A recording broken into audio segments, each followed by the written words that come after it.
was a very disappointing year. I need to kind of get a hold of my career. I need that structure. Some days you take a step forward and then the next day you take 4 steps back. Keep it simple and just try to get a little bit better every day.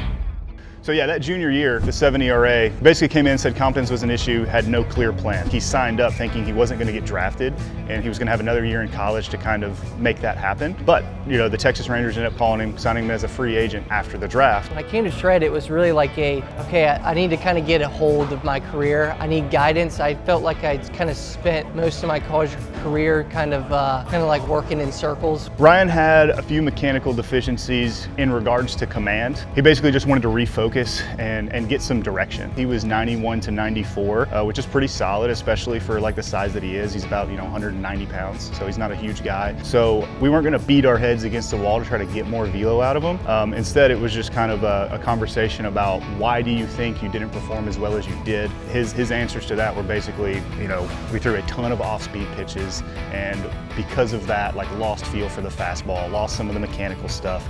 So that was kind of where we started. I felt like I almost got figured out, right? I kind of went to Craig and I was like, what do you see? And he sent me a full-length report that had all my pitch usages and certain counts, and it was like, hey man, look how many sliders you're throwing in these counts. It's obvious. He didn't pitch incredibly well, so that was my first time where I'm actually his coach and I'm watching his outings. It was mostly just talking about, when you throw this pitch in this situation, was that the right pitch? Throw this gyro slider to gather some information.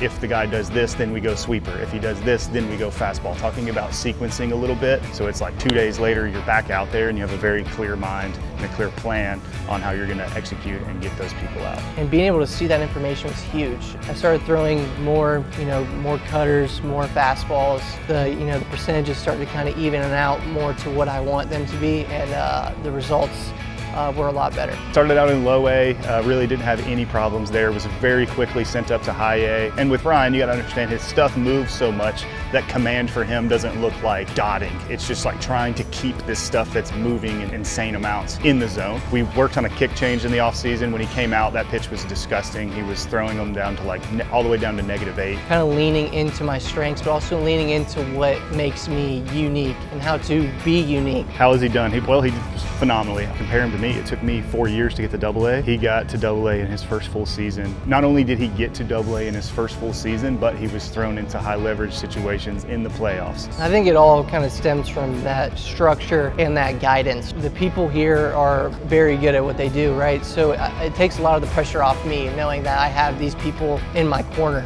Trade kind of gives you every resource that you need to get better and further your career. I don't know if I'd still be playing or not, but it's definitely been probably the best decision I've ever made in my career was coming to Tread, and probably the biggest regret I have is not coming to Tread sooner.